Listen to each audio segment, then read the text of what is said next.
அனைவருக்கும் வணக்கம். சனாதன தர்மம் அப்படின்றது ஒரு நல்ல வாழ்க்கை முறை. அதாவது பெரியவங்க கிட்ட மரியாதையா நடந்துக்கணும், உண்மைகளை மட்டுமே பேசணும், கோபத்தை கட்டுப்படுத்தணும் அப்படின்ற மாதிரி எக்கச்சக்கமான நல்ல விஷயங்களை கொண்டது தான் இந்த சனாதன தர்மம் அப்படின்ற மாதிரி இருக்கும். இதுல நல்லதும் இருக்கு, கெட்டதும் இருக்கு. நல்லது பண்ணவங்க மோட்சம் அடைவாங்க, கெட்டது பண்ணவங்க அப்படின்னு ஒருத்தவங்க இருக்காங்க இல்லையா, அவங்களுக்கு மறுபிறப்பு அப்படின்றது கிடைக்கவே கிடைக்காம போகலாம். இன்னும் ஷார்ட்டா சொல்லணும் அப்படின்னா, நல்லது பண்ணாங்க அப்படின்னா அவங்களோட வாழ்க்கை நல்லதா அமையும். இறந்ததுக்கு அப்புறமும் அவங்களுக்கு நல்ல விஷயங்கள் மட்டுமே தான் வந்து சேரும். இதுவே கெட்டது பண்ணாங்க அப்படின்னா அதுக்கான பலன் அப்படின்னு ஒண்ணு இருக்கு இல்லையா, அது எல்லாத்தையுமே அவங்க அனுபவிச்சேதான் ஆகணும். இது எல்லாத்தையும் அனுபவிச்சு முடிச்சதுக்கு அப்புறம் தான் அவங்களுக்கான மோட்சம் கிடைக்கும். இதுதான் சனாதன தர்மம் அப்படின்ற மாதிரி இருக்கும். ஸோ இந்த விஷயங்கள் எல்லாமே நான் சொன்னதுக்கான காரணம் என்ன அப்படின்னா, இன்னைக்கு நம்ம பார்க்க போற படத்தோட பேரு திரிகாலா அப்படின்னு தெலுங்குல ரீசெண்டா ரிலீஸ் ஆயிருக்கக்கூடிய ஒரு மித்தாலஜிக்கல் படம். கண்டிப்பா இந்த படம் உங்களுக்கு பிடிக்க எக்கச்சக்கமான வாய்ப்புகள் இருக்கு. ஏன்னா மித்தாலஜி படம் அப்படின்னாவே பாக்குறதுக்கு கொஞ்சம் இன்ட்ரெஸ்டிங்கா இருக்கும், அது ஒரு புது எக்ஸ்பீரியன்ஸாகவும் இருக்கும். கண்டிப்பா இந்த படமும்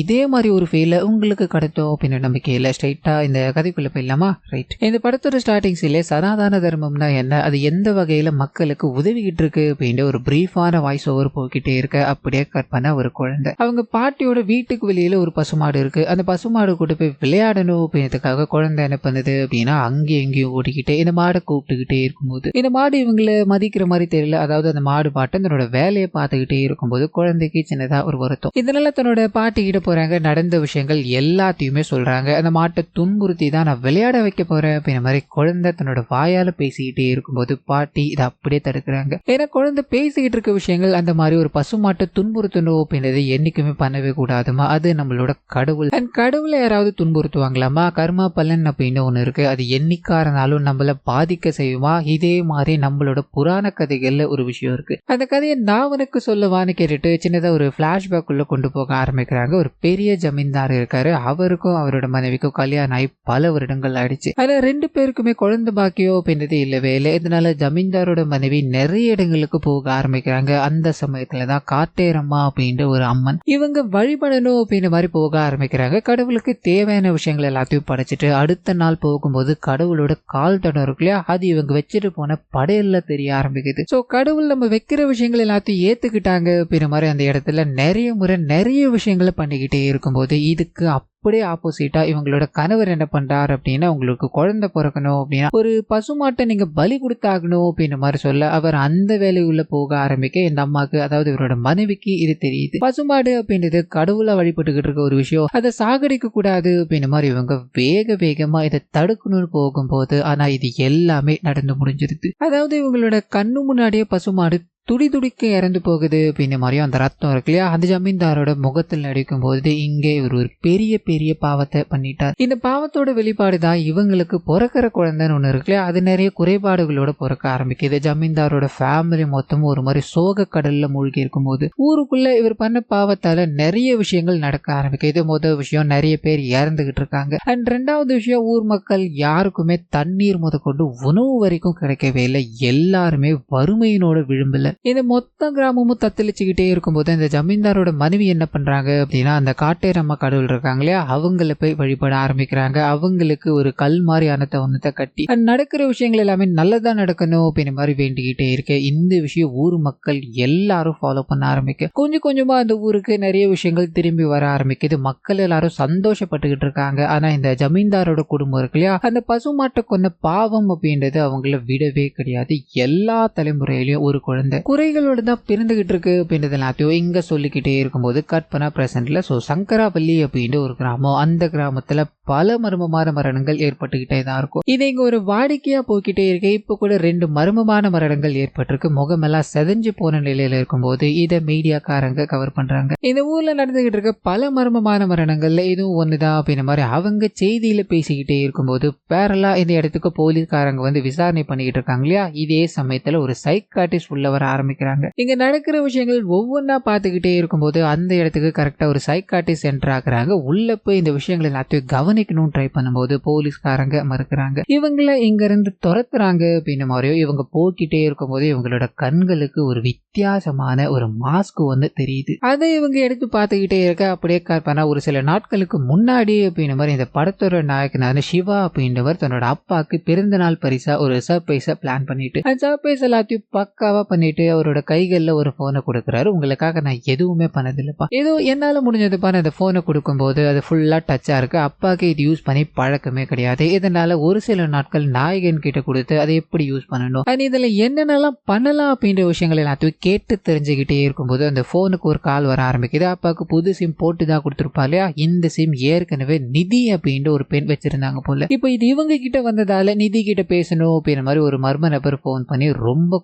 கொச்சையான வார்த்தைகளால பேசிக்கிட்டே இருக்கும்போது எங்க சிவா பயங்கர கோபப்படுறாரு. ஏன்னா முதல்ல கால் பண்ணும்போது இது ராங் நம்பர்னு வச்சிருப்பாரு. ஆனா மறுபடியும் அவனுக்கு கால் பண்ணி ராங் நம்பரா, நிதியும் கூட தானடா இருக்கா, ரொம்ப அழகா கம்பெனி கொடுக்குறாளா அப்படின்ற மாதிரி இன்னும் கேவலமான விஷயங்கள் எல்லாத்தையும் பேசிக்கிட்டே இருக்க கோபமடைகிறார். ஆமாடா அவ என் கூட தான் இருக்கா, ஆமா நீங்க எங்க இருக்கீங்க, உங்களோட லொகேஷன் அனுப்புங்கடா அப்படின்ற மாதிரி அங்க கிளம்ப ஆரம்பிக்க இன்னொரு பக்கத்துல இதே சங்கராப்பள்ளியில இருக்க காத்தேரம்மா அப்படின்ற ஒரு கடவுள் சொன்ன இல்லையா, அந்த இடத்துக்கு போக ஆரம்பிக்குது. மக்கள் இன்னமும் அந்த பழக்கங்கள் எல்லாத்தையும் ஃபாலோ பண்ணிட்டு இருக்காங்க. தனக்கு வேண்டின விஷயங்கள் நடக்கணும் அப்படின்றதுக்காக நிறைய துணிகள் எல்லாத்தையும் கட்டிக்கிட்டு இருக்காங்க. ஸோ இதுக்கு நடுவில் ஒரு சாமியார் என்ன பண்றார் அப்படின்னா அவரோட வேலைகளை பார்த்துக்கிட்டே இருக்கும்போது ஒரே ஒரு துணி மட்டும் பொத்துன்னு கீழே விழ பட்டுன்னு இவருக்கு பல விஷயங்கள் தோண ஆரம்பிக்குது. ஏதோ ஒரு கொடூரமான சம்பவம், பல கெட்ட விஷயங்கள் நடக்க போகுது அப்படின்ற மாதிரி அவரோட கண்ணுக்குள்ள ஓடிக்கிட்டே இருக்கும்போது அங்க இருக்க ஒரு லேடி சாமி ஆட ஆரம்பிக்கிறாங்க. இந்த மாதிரி இங்க ஒரு கெட்ட சக்தி வரப்போகுது, நீங்க எல்லாரும் பாதுகாப்பா இருக்கணும் அப்படின்ற மாதிரி சொல்ல சாமியாருக்கு இது மட்டும் ஓடிக்கிட்டே இருக்கு. அவரோட வீட்டுக்கு நடந்து போய்கிட்டே இருக்கும்போது போற வழியில ஒரு பெரிய பெரிய அரண்மனை மாதிரி ஒண்ணு இருக்கு. அங்க நின்று பார்க்கும்போது ஒரு மாதிரி கெட்ட விஷயங்கள் தோண ஆரம்பிக்குது. இந்த வீட்டுக்குள்ள ஏதோ ஒரு அமானுஷம் இருக்கு அப்படின்றத புரிஞ்சுக்கிட்டாரு. வேகமா அந்த கேட்ல ஒரு பெரிய போர்டு இருக்கு, இதை தாண்டி உள்ள போனீங்க அப்படின்னா உங்களோட உயிரை யாராலையும் காப்பாற்ற முடியாதுன்னு எழுதி வச்சுட்டு போக இன்னொரு பக்கத்துல ஒரு நபர், அதாவது இந்த கடவுளை வழிபடுற ஒரு நபர் வேகமா ஓடி வந்து அவரோட குரு கிட்ட இந்த உலகம் அழிவோட விளிம்பு நோக்கி போய்கிட்டு இருக்கு, இங்க சர்வநாசம் நடக்க போகுது அப்படின்ற மாதிரி நிறைய விஷயங்களை சொல்லிட்டு பிளாக் மேஜிக் அண்ட் ஒட்டுமொத்த சக்தியும் கண்ட்ரோல் பண்ணணும் அப்படின்ற மாதிரி உணர்த்து ஒரு அமானுஷம் எடுக்கணும் அப்படின்ற மாதிரி நம்மள நோக்கி வந்துகிட்டு இருக்கு. அது மட்டும் நடந்தது அப்படின்னா இந்த உலகத்தோட அழிவை யாராலையும் தடுக்க முடியாது அப்படின்ற மாதிரி அவரோட குரு கிட்ட இதை பத்தி பேசிக்கிட்டே இருக்கும்போது இவரோட குருவுக்கு இங்க வரப்போற ஆபத்துக்கள் என்ன அப்படின்ற மாதிரி தெரிஞ்சு போயிடுச்சு. இதை தடுக்கக்கூடிய ஒரே ஒரு ஆள் அந்த திருக்காலி மட்டும்தான். அதாவது புராண கதைகள்ல அப்படி ஒரு நபர் இருந்திருக்கார். அவரை மீட்டெடுத்தா மட்டும்தான் இதுக்கான வழியை நாம தேடி போக முடியும். அவரை மீட்டெடுக்கணும் அப்படின்னா அதுக்கு ஒரு சில நெறிமுறைகள் இருக்கு. அந்த நெறிமுறைகளை நீ நோக்கி போக வேண்டாம், அதுவே உன்னை நோக்கி வரும் அப்படின்ற மாதிரி கைகள்ல ஒரு முட்டை மாதிரியான ஒரு உருவத்தை கொடுக்கிறார். இது சரியான நேரத்துல உனக்கான வழியை காமிக்கும் போது அந்த உயிரை நீ உயிர் தழ வைக்கலாம் அப்படின்ற மாதிரி அங்கிருந்து சொல்லி அனுப்ப அவரோட பயணம் தொடங்குது. இந்த பக்கம் ஊருக்குள்ள ஏதோ ஒரு தப்பு நடக்க போகுது அப்படின்ற மாதிரி உணர்ந்த அந்த சாமியார் இருக்கா இல்லையா, கடவுளை வழிபட்டுக்கிட்டே இருக்கும்போது அவருக்கு பின்னாடி ஏதோ ஒரு மர்ம உருவம் தெரிஞ்சுக்கிட்டே இருக்க மாதிரியோ திடீர்னு இந்த நபர் அந்த மர்ம உருவத்தால இறந்து போயிட்டார். ஊர் மக்கள்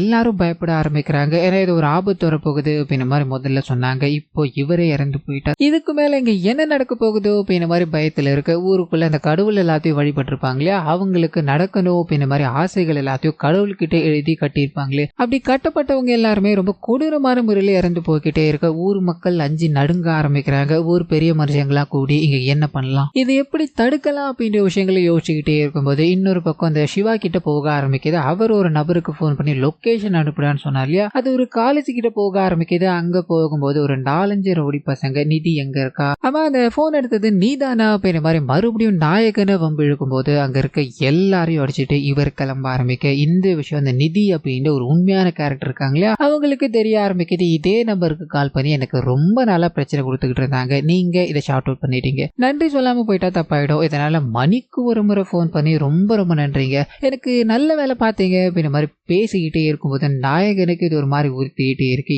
என்னதான் அவன் பிரச்சனைன்னு கேட்டுக்கிட்டே இருக்கு. அப்படியே கற்பனா இவரோட இந்த சீன் வரைக்கும் பாத்தீங்கன்னா பிளாஷ்பேக்கா இருக்கும். பிரசன்ட்ல ஒரு மாதிரி சோகத்தோட ஒரு இடத்துல உட்காந்துக்கிட்டே இருக்கும்போது இவரோட நண்பர்கள் இவரோட போனை வாங்கி பார்க்க ஆரம்பிக்கிறாங்க. அப்பதான் ஒரு ஸ்ட்ரேஞ்சான விஷயத்தால நாயகன் கஷ்டப்பட்டுக்கிட்டு இருக்காரு. அதாவது இவர் எங்க இருந்து ஆர்டர் பண்ணார், எங்க இருந்து லைவ் லொகேஷனை ஷேர் பண்ணாலும் சரி அந்த சங்கராப்பள்ளி இருக்கு இல்லையா, அந்த ஊரை நோக்கி தான் இவரோட லைவ் லொகேஷன் டிடெக்ட் ஆயிட்டு இருக்கு. இதுக்கான காரணம் என்னன்னு புரியல. அது கூடவே நிதி எப்பப்பெல்லாம் கால் பண்றாங்களோ அப்பப்பெல்லாம் இவர் போன் எடுக்கணும் அப்படின்ற மாதிரி ட்ரை பண்ணிக்கிட்டே இருக்காரு. ஆனா அதை எடுக்கவே முடியல, காதுகள்ல இருந்து ரத்தம் வடிஞ்சுக்கிட்டு இருக்குன்னு இருக்கும். இதுக்கான காரணமும் என்னன்னு தெரியல. சோ இந்த விஷயங்கள் எல்லாம் மர்மமா இருக்கும்போது அப்பதான் ஒரு நபர் போன் பண்ணி பண்ணி இந்த மாதிரி சங்கராபலியில ஒரு பெரிய பில்டிங் இருக்கு, அந்த இடத்த ரெனோவேட் பண்ணணும், நீ எப்படி பண்ணலாம், அதை எப்படி அப்ரோச் பண்ணலாம் அப்படின்றத பார்த்துட்டு மத்ததெல்லாம் அப்புறம் பேசிக்கலாம்னு சொல்லும்போது நாயகன் இங்க அந்த ஊருக்கு கிளம்புறாரு. இன்னொரு பக்கம் குருவோட பேச்சை கேட்டு முட்டை எல்லாத்தையும் எடுத்து பயணிச்சுக்கிட்டு இருக்க அந்த நபர் இருக்கா இல்லையா, அவர்கிட்ட போக ஆரம்பிக்குது. நிறைய கிராமங்களுக்கு போய்கிட்டே இருக்கும்போது இந்த சங்கராபல்லியை என்ட்ராகிறார். அந்த சமயத்துல தான் இவர் தேடி வந்த விஷயங்கள் இந்த இடத்துல இருக்கு அப்படின்னு புரிய ஆரம்பிக்குது. ஒரு பெரிய சடலம் ஒன்னத்தை புதைச்சிருக்காங்க, இந்த சடலம் தான் சரியான சடலம் அப்படின்னு மாதிரி இவர் உணர்ந்துகிட்டு இவர் கொண்டு வந்த முட்டை இருக்கு இல்லையா, அதை அந்த சடலத்து மேல வைக்க ஆரம்பிக்கிறாரு. மாந்திரிக வேலைகள்ல ஈடுபட்டுக்கிட்டே இருக்கும்போது திடீர்னு அந்த முட்டை இருக்கு இல்லையா, அது வெடிக்க ஆரம்பிக்குது, கண்ணெல்லாம் கூச ஆரம்பிச்சு அது உள்ள இருந்து ஏதோ ஒண்ணு வருது அப்படின்றத நமக்கு காமிச்சிட்டு இன்னொரு பக்கத்துல அந்த பாலடைஞ்ச அரண்மனை இருக்கு, அந்த அரண்மனை வாயில ஒரு போர்டு இருக்கு, உள்ள போகாதீங்கன்னு. அது ஒரு 4-5 குடிகாரர்கள், அதாவது ரவுடிகள்னு சொல்லலாம், இதை எதையுமே மதிக்காம உள்ள போறாங்க. அந்த சமயம் பார்த்து முகத்தை எல்லாத்தையும் மூடிக்கிட்டு ஒரு மர்ம உருவம் அங்க வருது. அந்த மர்ம உருவத்தோட கையில ஒரு பெரிய பெரிய சுத்தியல் இருக்கு. அந்த சுத்தியலால அங்க இருக்க எல்லாரையுமே கொடூரமான முறையில தாக்கிக்கிட்டே இருக்கு. இங்க யாருக்கும் ஒன்றும் புரியல. அந்த நபரை திருப்பி அடிக்கலான்னு போகும்போது வாய்ப்பே இல்லை, அவர் ஒரு மனுஷனே கிடையாது அப்படின்றது போக போக தெரியும் போது இங்க அந்த கொடூரமான அமானுஷத்தால கொடூரமான முறையில தாக்கப்படுறாங்க. அப்படியே கற்பனா இந்த இடம் இருக்கு இல்லையா, இந்த இடத்துக்கு சிவா வர ஆரம்பிக்கிறாரு. உள்ள போனது போன் பண்ணி இங்க வர வச்ச நபர் இருக்காரு, உனக்கு சாப்பாடுக்கெல்லாம் பிரச்சனையே இருக்காதுப்பா, எல்லாமே ரெடி பண்ணிட்டேன், நீ போய் உள்ள உன் வேலையை மட்டும் பாரியான்னு சொல்ல உள்ள போறாரு. ஃப்ரிட்ஜ் எல்லாம் இருக்கு, திறக்கும் போது எல்லாமே புது புது ஐட்டங்கள் தான். சொன்ன மாதிரி அந்த நபர் சாப்பாடு வச்சுட்டாரு போல அப்படின்ற மாதிரி அது எல்லாத்தையும் எடுத்து சாப்பிட்டுக்கிட்டே இருக்கும்போது இங்க ஒரு 3 விஷயங்கள் லைனா அப்படியே நடக்க ஆரம்பிக்குது. முதல் விஷயம், அந்த சைக்காட்டிஸ்ட் இருக்காங்க இல்லையா, அவங்க கார்ல பயணப்பட்டுக்கிட்டே இருக்கும்போது ஏதோ ஒரு டிஸ்டர்பன்ஸ் இவங்களுக்கு வந்துகிட்டே இருக்கு. இவங்க மேற்கொண்டு போய்கிட்டே இருக்கும்போது இவங்க லேண்ட் ஆகுற இடம் சிவா இருக்கார் இல்லையா, அந்த பில்டிங் தான். சோ என்ன காரணத்துக்காக இங்க வந்தோம் அப்படின்றது தெரியாம அது உள்ள போக ஆரம்பிக்கு. இன்னொரு பக்கத்துல ஒரு நபர் நடந்து போய்கிட்டே இருக்கும்போது ஒரு பெண்ணோட ஆன்மா இவரை துரத்த ஆரம்பிக்குது. துரத்தி ஒரு கட்டத்துக்கு மேல அவர் ஒரு பெரிய குச்சி மாதிரி இருக்கு, அதுல சொருகி ரத்த வெள்ளத்துல துடிச்சுக்கிட்டே இருக்கும்போது இந்த ஆன்மா அதை பார்த்து சிரிக்க ஆரம்பிக்குது. அப்படியே அங்க இருந்து கிளம்பி அந்த கடவுளை வழிபடுற ஒரு மரம் இருக்கு இல்லையா, அங்க போகும்போது அங்க இருக்க ஒவ்வொரு விஷயங்களா எரிய ஆரம்பிக்குது. அந்த ஆன்மாவும் ரொம்ப கொடூரமான முறையில சிரிச்சுக்கிட்டே இருக்கு. அப்படியே கற்பனை இந்த சைக்காட்டிஸ்ட் உள்ள வந்துட்டாங்க. இந்த வீட்டுக்குள்ள அப்படி என்னதான் இருக்கு அப்படின்ற மாதிரி சுத்தி முத்தி பார்த்துக்கிட்டே இருக்கும்போது ஒரு பெண்ணோட போட்டோ இருக்கு, அவங்களோட பேர் சந்தியா அப்படின்றது. சோ இவங்களுக்கு, அதாவது உள்ள வந்தாங்க இல்லையா, அவங்க இவங்களை ஏற்கனவே இருக்காங்க போல, இவங்களோட வீடா இது அப்படின்ற மாதிரி ஆச்சரியப்பட்டு நிற்கும் போது இன்னொரு பக்கத்துல அவரோட குரு சொன்ன மாதிரி அந்த முட்டையை கொண்டு போய்கிட்டே இருக்கும்போது திடீர்னு ஒரு அசம்பாவிதம் நடந்தது. என்ன ஆச்சுன்னு தெரியல குருவே, அந்த பூஜையை நான் முடிச்சனா இல்லையான்னு கூட தெரியல, ஒரு கொடூரமான உருவத்தை தான் நான் அங்க பார்த்தேன் அப்படின்ற மாதிரி சொல்ல இவருக்கு நடந்த விஷயங்கள் எல்லாமே அப்படியே மைண்டுக்குள்ள ஓட ஆரம்பிக்குது. நம்மளோட பூஜைகள் எல்லாமே நடந்து முடிஞ்சிருச்சு, நம்ம எதிர்பார்த்த வந்து நம்ம எழுப்பியாச்சு அப்படின்ற மாதிரி ஒரு சின்ன விஷயத்த, அதாவது மித்தாலஜி விஷயத்த சொல்ல ஆரம்பிக்கிறாரு. குமரிக்கண்டம் அப்படின்ற ஒரு இடம் இருக்கு இல்லையா, அங்க இருக்க ஒரு இடத்துல அளவில்லாத செல்வம், மந்திரம், மாந்திரிகம் அப்படின்ற எல்லாமே நிறைஞ்சிருக்கு. அதை எடுக்கணும் அப்படின்றதுக்காக பல அரக்கர்கள், பல மன்னர்கள் முயற்சி பண்ணிக்கிட்டே தான் இருக்காங்க. ஆனா அவங்களால அதை தொடக்கூட முடியல. இதுக்கான காரணம் என்ன அப்படின்னா, அதுக்கு பாதுகாவலனா இருக்க திருக்காளி அப்படின்ற ஒருத்தர் தான். சோ அந்த நபரால மட்டுமே தான் தலைமுறையா இது பாதுகாக்கப்பட்டு வந்தது. ஆனா அவரோட மரணம் ஏற்பட்டதுக்கு அப்புறமா தான் இந்த விஷயங்கள் எல்லாமே யாருக்கும் தெரியாம போயிடுச்சு. இப்போ ஒரு அமானுஷ சக்தி அதை எடுக்க போகிட்டு இருக்கு அப்படின்னு மாதிரி இவங்க பயந்து அதை தடுக்கணும் அப்படின்னா அதுக்கு ஒரே ஒரு வழிதான் இருக்கு, பாதுகாவலனை மீட்டெடுக்கணும் அப்படின்றது தான். ஸோ அதுக்கான வேலைகளை தான் இவங்க பார்த்துக்கிட்டு இருந்தாங்க. ஆனால் இங்கே ஒரு சின்ன பிரச்சனை என்ன அப்படின்னா, அவங்க மீட்டு எடுக்கும்போது அந்த பாதுகாவலனோட சேர்ந்து அந்த உடம்புல இருந்த ஆன்மாவை மீட்டு எடுத்துட்டாங்கன்னு இருக்கோம். அந்த ஆன்மா வேற யாரும் கிடையாது, ஸ்டார்டிங் சைடில் அந்த பசுமாட்டு சாபத்தால தலைமுறையா ஒரு ஜமீன் குடும்பம் கஷ்டப்பட்டுக்கிட்டு இருந்தது அப்படின்ற மாதிரி சொல்லியிருப்பாங்க இல்லையா, அதுல சேர்ந்த, அதாவது அந்த வம்சாவழியை சேர்ந்த ஒருத்தர் அவரோட மனைவிக்கு பிறக்க போற 2வது குழந்தை என்னோட குழந்தை கிடையாது அப்படின்ற மாதிரி அவங்கள கொடுமைப்படுத்திக்கிட்டே இருக்கும்போது இங்க ஒரு கொடூரமான சம்பவம் நடக்குது. அதனால இந்த குழந்தையோட மாமா என்ன பண்றாரு அப்படின்னா, முதல் குழந்தையோட ஜாதகத்தை எடுத்துட்டு போய் ஒரு சாமியார் கிட்ட கொடுக்குறாரு. அதை பார்க்கும்போது இவங்க குடும்பமே இந்த பசுவோட சாபத்தால ஒரு மாதிரி தத்தளிச்சுக்கிட்டு இருக்காங்க அப்படின்ன மாதிரியோ, அந்த சாபத்தோட விளிம்புல தான் இந்த பிறவி இருக்கு. அதாவது இந்த ஜாதகம் எழுதப்பட்ட நபர் இருக்கா இல்லையா, அவர் பல கொடூரமான வேலைகளை பண்ண போறாரு, நிறைய மரணங்கள் சம்பவிக்க போகுது, அவருக்கு இந்த இருள் சூழ்ந்த இடம் மட்டுமே தான் அவருக்கு நிலையா இருக்க போகுது அப்படின்னு எல்லாம் சொல்லியிருப்பாங்க. சோ இந்த விஷயத்தால மட்டுமே தான் திருக்காலியை எழுப்பும் போது அந்த ஆன்மாவும் எழுந்திருச்சு அப்படின்ற மாதிரி இவங்க சொல்லிக்கிட்டே இருக்கும்போது இங்க ஒரு சின்ன விஷயத்துக்குள்ள கூட்டு போக ஆரம்பிக்கிறாங்க. வைத்திரன் அப்படின்ற ஒரு நபர், அதாவது ஒரு சின்ன பையனை சொல்லலாம், அவனுக்கு அளவு கடந்த கோபம் வந்துகிட்டே இருக்கும். ஜமீனோட கடைசி வாரிசுன்னு சொன்னாங்க இல்லையா, அந்த வாரிசு தான் இந்த பையன். இவனுக்கு ஒரு வித்தியாசமான பிரச்சனை இருக்கு. வெயில்ல போனா அப்படின்னா இவரோட கை கால்கள் அப்படின்ற எல்லாமே ஒரு மாதிரி ஏறிய ஆரம்பிக்கும். இதனால இவன் முழுக்க வெயில் படாத இடத்துல தான் தன்னோட வாழ்க்கையை வாழ்ந்துகிட்டே இருக்கும்போது ஒரு நாள் அப்பாவை கொலை பண்ணிட்டான் அப்படின்ற மாதிரி ஜெயில போறாங்க. அங்க இருந்து இவனுக்கு ஒரு பிரச்சனை இருக்கு அப்படின்ற மாதிரி முடிவு பண்ணி இவனை ஒரு சைக்காட்டிஸ்ட் கிட்ட கூட்டு போக ஆரம்பிக்கிறாங்க. இவனுக்கு பல வருஷமா ட்ரீட்மெண்ட் நடந்துகிட்டே இருக்கே தவிர இவனோட உடம்புல இருக்க விஷயங்களை யாருமே கியூர் பண்ண கிடையாது. இதனால இவனுக்குள்ள இருக்க மற்ற விஷயங்கள் பார்த்தீங்கன்னா அப்படியே வளர ஆரம்பிக்குது. இவனுக்கு ஒரு டிசார்டர் இருக்கு. அது மூலமா இந்த உலகத்திலே எல்லாம் தெரிஞ்சவங்க நாம தான் அப்படின்ற மாதிரி இவனுக்குள்ள எண்ணங்கள் ஓடிக்கிட்டே இருக்கு. இது நாளடைவில் முத்தி போயிடுச்சு. இவன் யாரை பார்த்தாலும் சரி அவங்கள விட நான் ஒரு படி மேலதான் அப்படின்னு தோணையில நிறைய விஷயங்களை பண்ணிக்கிட்டே இருக்கும்போது சைக்காட்டிஸ்ட் அப்படின்ற ஒருத்தவங்களை நமக்கு அறிமுகப்படுத்தினாங்க இல்லையா, அவங்க இதுக்குள்ள வர ஆரம்பிக்கிறாங்க. இவருக்கு இருக்கிற பிரச்சனைகள் எல்லாத்தையும் தெரிஞ்சுக்கிட்டு ரொம்ப புதுமையா இருக்கு. அவரை கியூர் பண்ணணும்னு முடிவு பண்ண ஆரம்பிக்கிறாங்க. ஹிப்னோட்டிசம் எல்லாத்தையும் பண்ணி அவரோட வாழ்க்கைக்குள்ள நடந்த விஷயங்களுக்குள்ள போக ஆரம்பிக்க இவருக்கு எல்லாமுமா இருக்கிறது இவரோட அம்மா தான். இவரோட அப்பா எந்நேரமும் இவரை திட்டிக்கிட்டே தான் இருப்பாரு. சரியான அப்பாவை நடந்துகிட்டாரா அப்படின்னு கேட்டா அது இல்லவே இல்லை. இதனால மொத்த பாசமும் அம்மா கிட்ட போக ஆரம்பிக்குது. அம்மா இவரை வெளியே கூட்டு போறாங்க. அதாவது உடம்பு முழுக்க துணி எல்லாத்தையும் போட்டு தன்னோட குழந்தைய தான் பார்த்துக்கணும் அப்படின்னு மாதிரி இவரை ரொம்ப கேர் பண்ணி வளர்த்துக்கிட்டே இருக்கும்போது இந்த அம்மாவோட, அதாவது இவங்களோட பேர் சந்தியா அப்படின்ற மாதிரி இருக்கு, இவங்களோட அண்ணன் பையன் அப்படின்ற மாதிரி ஒருத்தன் உள்ள வரான். இவருக்கு சிகரெட் பிடிக்கணும் அப்படின்ற மாதிரி கத்து கொடுக்க ஆரம்பிக்க இது வீட்டுல தெரிய ஆரம்பிக்குது. இவனை போட்டு பயங்கரமா அடிச்சுக்கிட்டே இருக்கும்போது இந்த விஷயங்களால இவன் கோவப்படுறான். அதே சமயத்துல இங்க இவங்களுக்கு 2வது குழந்தை பிறக்க போகுது. அந்த குழந்தைக்காக இவங்க சந்தோஷமா காத்துக்கிட்டே இருக்கும்போது வலி வர ஆரம்பிக்குது. வலியால ஒரு பக்கம் இவங்க துடிச்சுக்கிட்டே இருக்க இவங்களோட கணவர் இருக்கா இல்லையா, எந்த விதமான உதவியும் பண்ணவே இல்லை. இதுக்கான காரணம் என்ன அப்படின்னா, ஒரு நாள் இவங்களோட கணவர் நடந்து போக்கிட்டே இருக்கும்போது இவங்களோட அண்ணன் பையன் இருக்காங்க, அதாவது சந்தியாவோட அண்ணன் பையன், இவங்களோட ரூமுக்குள்ள இருந்து சட்டையை ஒத்துக்கிட்டு ஓடுற மாதிரி கவனிச்சிருப்பாரு. ஸோ 2 பேரும் சேர்ந்து ஏதோ தப்பான காரியத்தை பண்ணியிருக்காங்க. இது என்னோட குழந்தையே கிடையாது அப்படின்ற மாதிரி அவங்கள கொடுமைப்படுத்திக்கிட்டே இருக்கும்போது வலியால துடிச்சுக்கிட்டே இருக்க அம்மாவை அந்த வைத்திரன் பார்க்க ஆரம்பிக்கிறான். அப்பா கிட்ட எவ்வளவோ கேட்டு பார்க்க அவர் கேட்கறதா தெரியல. இதனால இவனோட கோபம் அதிகரிக்க ஆரம்பிக்குது. அங்க ஒரு பெரிய கன் இருக்கு. அப்பாவை பிடிச்சி தள்ளி விட்டுட்டு அந்த கன்னால அப்பாவை சாகடிக்க இவருக்குள்ள இருக்க கோபம் வளர ஆரம்பிக்குதுன்னு இருக்கும். ஸோ இந்த விஷயங்களாலதான் இவர் சஃபர் ஆகிக்கிட்டு இருக்காரு அப்படின்னு புரிஞ்சுக்கிட்டு அவருக்கு கொஞ்சம் கொஞ்சமா ட்ரீட்மெண்ட் எல்லாத்தையும் கொடுத்துக்கிட்டே இருக்கு. அவர் அங்கிருந்து ஒரு மாதிரி நார்மல் நிலைமையோட கிளம்ப ஆரம்பிக்கிறாரு. அம்மாவோடையும் தன்னோட தங்கச்சியோட வாழ்க்கையை தொடங்கலான்னு போகும்போது இதுக்கு நடுவுல தான் இவர் எந்நேரமும் முகத்தை மூடிக்கிட்டு தான் சுத்துவார் இல்லையா. தங்கச்சியோட நண்பர்களால இவர் அசிங்கப்பட ஆரம்பிக்கிறாரு. இதுக்கு நடுவுல ஒரு முகம் எல்லாம் மூடியே இருக்கு இல்லையா. ஊர்ல இருக்க போலீஸ்காரங்களும் நீ என்ன பெரிய ரவுடியாடா, என்னடா இது அப்படின்ற மாதிரி இவர் கூட சண்டையெல்லாம் போட்டுக்கிட்டே இருக்கும்போது இவர் எங்க போனாலும் சரி சண்டை எடுக்காம இவர் வீடு திரும்பினதே கிடையாது அப்படின்ற ஒரு சோனுக்குள்ள போய்கிட்டே இருக்கும்போது ஸோ திடீர்னு ஒரு நாள் அவர் மாயமாயிட்டார். என்ன ஆனார் ஏதானார் அப்படின்றது தெரியல. இது தெரிஞ்சுக்கணுன்ற மாதிரி தான் இந்த ஊருக்குள்ள வந்த பல மர்மமான மரணங்கள் ஏற்பட்டுக்கிட்டே இருந்தது. அங்க அந்த மாஸ்க் பார்க்கும்போது இது எல்லாத்துக்கும் பின்னாடியும் அந்த வைத்தியன் தான் இருக்கானோ அப்படின்ற மாதிரி எனக்கு தோணிக்கிட்டே இருக்கு. நான் இங்க வந்ததுக்கான காரணமோ அதுவா தான் இருக்கும் அப்படின்ற மாதிரி இவங்க, அதாவது அந்த சைக்காட்டிஸ்ட் சொல்லி முடிக்கும் போது நாயகன் இருக்கார் இல்லையா, அவர் வந்ததுக்கான காரணம் என்ன அப்படின்றது தெரிய ஆரம்பிக்குது. ஸோ அந்த பொண்ணோட இவர் பேசிக்கிட்டே இருக்கும்போது அந்த நிதி வேற யாரும் கிடையாது, இந்த வைத்தியன் இருக்கா இல்லையா அவரோட தங்கச்சி தான். ஸோ அவங்க பேசிக்கிட்டே இருக்கும்போது திடீர்னு ஒரு நாள் எந்த விதமான கம்யூனிகேஷனும் இல்லாம போயிடுறாங்க. குழப்பத்தில் இருக்கும்போது அவங்களுக்கு என்னமோ ஆயிருக்கு அப்படின்னு புரிய அந்த சமயத்துல தான் 2 ஸ்டேஜான விஷயங்கள் இவரோட போன்ல நடக்க ஆரம்பிக்குது. ஒரே லொகேஷன் எங்க ஷேர் பண்ணாலும் போய்கிட்டே இருக்கு. அண்ட் எப்பப்பெல்லாம் அவங்க கால் பண்றாங்க அப்பப்பெல்லாம் அவருக்கு காதுகள்ல பயங்கரமான வலி ஏற்பட ஆரம்பிக்குதுன்னு இருக்கும். ஸோ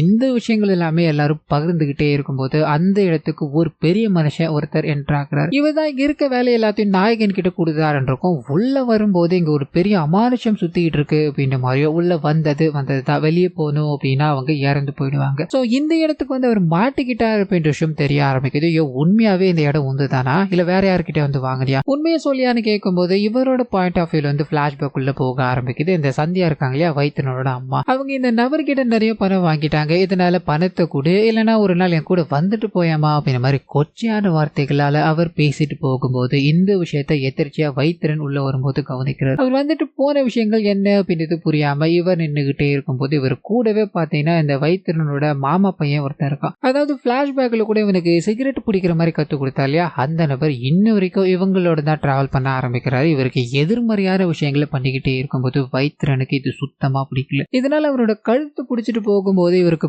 பயங்கரமா ட்ரிகர் ஆக ஆரம்பிக்குது. சின்ன வயசுல ஒரு தப்பான விஷயத்த, அதாவது இவரோட அத்தையோட ரூமுக்குள்ள இருந்து ஓடின மாதிரி காமிச்சிருப்பாங்க இல்லையா, அது எல்லாமே இவரை பிளான் பண்ணி பண்ண விஷயங்கள். இவரோட மாமா வரும்போது கரெக்டா அப்படி ஓடி இருப்பாரு. அதனாலதான் பெரிய பெரிய பிரச்சனைகள்லாம் நடந்திருக்கும். ஸோ இப்போ இந்த மாதிரி ட்ரிகர் பண்ணி விட்டார். இதை சும்மா விடக்கூடாது அப்படின்ற மாதிரி முடிவு பண்ணி ஆளை வச்சு ஃபோன் பண்ண ஆரம்பிக்கிறாரு. இவரோட அம்மா சந்தியா இருக்காங்க இல்லையா, வயசானாலும் பயங்கரமா இருக்காங்க. அவங்கள நீ எப்படிடா கரெக்ட் பண்ண அப்படின்ற மாதிரி கொச்சான வார்த்தைகளால இவங்க பேசிக்கிட்டே இருக்கும்போது தன்னோட அம்மா மேல இந்த வைத்திரியன் ரொம்ப உயிரா இருக்கா இல்லையா, இந்த விஷயங்கள் இவருக்கு ஒரு மாதிரி பாதிக்க ஆரம்பிக்குது. அதுக்கேத்த மாதிரியே அவரோட மாமா பையன் அவங்களோட அம்மா கிட்ட பேசிக்கிட்டே இருக்கும்போது ட்ரிகர் ஆகுறாரு. இன்னொரு பக்கம் நிதி இருக்காங்க இல்லையா, அவங்க யாரோ ஒரு நபர்கிட்ட போன்ல பேசிக்கிட்டே இருக்காங்க. இந்த விஷயமே இவரோட மைண்டுக்குள்ள ஓடிக்கிட்டே இருக்க நமக்கு தெய்வங்களா இருந்த 2 பேரும் இங்க தப்பான பாதையில போய்கிட்டு இருக்காங்க. அதாவது இவரோட மைண்டுக்குள்ள தான் தான் பெரியவ அப்படின்ற ஒண்ணு இருக்கு இல்லையா, சனாதன தர்மம் அப்படின்னா இப்படி இருக்கக்கூடாது அப்படின்னு மாதிரி முடிவு பண்ணி 2 பேரையும், அதாவது முதல்ல அம்மாவை கொடூரமான முறையில சாகடிச்சுட்டு தன்னோட தங்கச்சியை சாகடிக்கலான்னு போகும்போது அவங்க தன்னோட உயிரை காப்பாத்திக்கணும் அப்படின்றதுக்காக அந்த இடத்துல அண்ணனை சுட்டுறாங்க. இவங்க இதை பார்த்தது பொத்துன்னு மயக்கம் போட்டு விழ ஆரம்பிக்க இப்ப இந்த வீட்டை ஓனர் அப்படின்ற மாதிரி சொந்தம் கொண்டாடிக்கிட்டு இருக்கா இல்லையா, அவர் உள்ள வர ஆரம்பிக்கிறாரு. நடந்த விஷயங்கள் எல்லாத்தையும் பார்க்கும்போது அந்த பொண்ணு உயிரோட இருக்காயா, என்ன பண்ணலான்னு கேட்கும்போது அந்த மாமா பையன் இருக்கா இல்லையா, அந்த பொண்ணை போட்டு தள்ளிட்டு நீ யாக வேண்டிய வேலையை பாருன்னு சொல்ல அவங்கள சாகடிச்சுட்டு ஊருக்குள்ள ஒரு மர்மம் சுத்திக்கிட்டு இருக்கு. அந்த மர்மங்களாலதான் இது நடந்துகிட்டு இருக்கு அப்படின்ற மாதிரி உங்களோட எல்லா பொண்ணத்தையும் புதைச்சிட்டு ஊருக்குள்ள கடவுள் வேண்டிக்கிட்டு இருக்கு எல்லாரையும், அதாவது நிறைய ஆளுங்களை சாகடிச்சுக்கிட்டே இருக்கும்போது மக்களுக்கு ஒரு பயம் ஏற்பட ஆரம்பிக்குது. அது ஒரு பெண்ணோட உருவமா நமக்கு காமிச்சாங்க இல்லையா, அதுவும் இவங்க செட் பண்ண உருவம் தான். சோ கடவுள் மேல நம்பிக்கை எழுந்து மக்கள் கொஞ்சம் கொஞ்சமா காலி பண்ணி இந்த ஊரை விட்டு போக்கிட்டே இருக்க இதை இவங்க இன்வெஸ்ட்மெண்டா எடுக்க ஆரம்பிக்கிறாங்க. இதுதான் இங்க நடந்துகிட்டு இருக்கு அப்படின்ற மாதிரி இவர் விவரிக்கும் போது இன்னொரு பக்கத்துல அந்த பாதுகாவலனை எழுப்பணும் அப்படின்ற மாதிரி முடிவு பண்ணிட்டாங்க இல்லையா. இப்போ அந்த உடம்புல 2 ஆன்மா இருக்கு, இதனால ஆன்மாவை பிரிக்கணும் அப்படின்ற மாதிரி அவங்க மறுபடியும் பூஜைகள் நடத்த ஆரம்பிக்க இந்த வாட்டி பாதுகாவலன் சரியான முறையில தூண்டப்பட்டுக்கிட்டே இருக்கா. இதுக்குள்ள இருக்க அந்த ஆன்மா இருக்கு இல்லையா, அது நாயகனோட உடம்புக்குள்ள போக ஆரம்பிக்குது. இதை தெரிஞ்சுக்கிட்டு அந்த சைக்காட்டிஸ்டோ இங்க நடந்த விஷயங்கள் எதுவுமே சரியான விஷயத்துல நடக்கல, இவர் தப்பான புரிதல்னாலதான் நடந்திருக்கு அப்படின்ற மாதிரி கரெக்டா ஒரு ஹிப்னாட்டிசம் பண்ணி நடந்த விஷயங்கள் எல்லாத்தையும் எக்ஸ்பிளைன் பண்ணும்போது இவரோட உடம்புல இருந்து அந்த நபரோட ஆன்மா பிரியுது அப்படின்றத நமக்கு காமிக்கும் போது அந்த வீட்டோட எல்லா கதவுகளும் திறக்க ஆரம்பிக்குது. நீங்க இங்க இருந்து போய்க்கலாம் அப்படின்ற மாதிரி இவங்களுக்கான அறிகுறி. அந்த இடத்துல இருந்து போகலாம் ட்ரை பண்ணும்போது இது எல்லாத்தையும் சொந்தம் கொண்டாடிக்கிட்டு இருக்கானுங்க இல்லையா, அவனுங்க மொத்த பேரும் இங்க வர ஆரம்பிக்கிறானுங்க. நாயகனுக்கு தெரிஞ்சு போயிடுச்சு தன்னோட காதலியை கொலை பண்ணது இவனுக்கு தான், இவனுங்களை விடக்கூடாது அப்படின்ற மாதிரி ஒருத்தரையும் துரத்தி அடிச்சுக்கிட்டே இருக்கும்போது இன்னொரு பக்கத்துல அந்த பாதுகாவலன் இருக்கா இல்லையா, அவன் எழுந்துட்டான். தனக்கான நோக்கம் என்ன அப்படின்னு புரிஞ்சிருச்சு. இதனால ஒருத்தரையும் ரொம்ப கொடூரமான முறையில சாகடிச்சுக்கிட்டே இருக்கும்போது இது எல்லாத்துக்கும் மூல காரணமா இருக்கிறது அந்த மாமா பையன் ஒருத்தரை காமிச்சாங்களே, அவரை காமிக்கிறாங்க. இங்கிருந்து தப்பிச்சு ஓடணும் ட்ரை பண்ணிக்கிட்டே இருக்கும்போது அந்த பாதுகாவலனால அவரோட தலை இருக்கு இல்லையா, அது கொய்யப்படுது. அது அவரோட நாய்க்கு வீசப்படுது. நாய் அப்படியே லிட்டரலி அதை சாப்பிட ஆரம்பிக்குது. இந்த விஷயங்கள் எல்லாத்தையும் அப்படியே நமக்கு காமிச்சுக்கிட்டே இருக்கும்போது இன்னொரு பக்கத்துல கடவுளோட சந்நிதியிலேயே ஒருத்தவங்க கடவுளோட பேரால இங்க நிறைய குற்றங்களை பண்ணிட்டாங்க இல்லையா, அவங்கள லிட்டரலி அந்த கடவுளே இறங்கி வந்து சாகடிக்கிறாங்க அப்படின்ற மாதிரியோ இங்க அசம்பாவிதம் பண்ண எல்லாருக்கும், அதாவது இந்த பாவங்கள் பண்ண எல்லாருக்குமே அவங்களுக்கான தண்டனை கிடைச்சிக்கிட்டு இருக்கு அப்படின்ற எல்லாத்தையும் காமிச்சிட்டு கடைசியில பாதுகாவலன் தனக்கு ஒதுக்கப்பட்ட அந்த பாதுகாக்கணும் அப்படின்ற வேலையை நோக்கி போக ஆரம்பிக்கிறான். ஒரு பக்கம் அவன் போக்கிட்டே இருக்கும்போது இன்னொரு பக்கம் இது எல்லாத்தையுமே அடையணும் அப்படின்ற மாதிரி ஒரு மர்ம உருவம் போக ஆரம்பிக்குது. அது கூடவே ஜமீன்தாரோட அந்த பரம்பரையா வந்து அது பசுமாட்டோட பாவம் இருக்கு இல்லையா, அதுவும் இங்க விலகுது அப்படின்றத காமிச்சு இது வெறும் தொடக்கம் மட்டும்தான். இன்னும் அந்த பாதுகாவலனால முடிக்க வேண்டிய வேலைகள் நிறைய இருக்கு அப்படின்ற மாதிரி இந்த விஷயங்கள் எல்லாத்தையும் இந்த வயசான பாட்டு இருக்காங்க இல்லையா, அவங்களோட அந்த பேத்திக்கு சொல்லிக்கிட்டே இருக்கும்போது இவங்க யார் அப்படின்றதும் நமக்கு இன்னும் ரிவீல் பண்ணல. மேபி செகண்ட் பார்ட்ல இது எல்லாத்துக்கான புரிதல் இருக்கும் போல. இப்போ நம்ம இந்த வீடியோவோட நிறைவு கட்டத்துக்கு வந்துட்டோம். இந்த படம் உங்க எல்லாருக்கும் பிடிச்சிருக்கோ அப்படின்ற மாதிரி நம்புறேன். இந்த வீடியோல ஏதாவது நிறை குறைகள் இருந்தது அப்படின்னா அதை மறந்துடாம கமெண்ட்ஸ்ல பதிவிட்டுருங்க.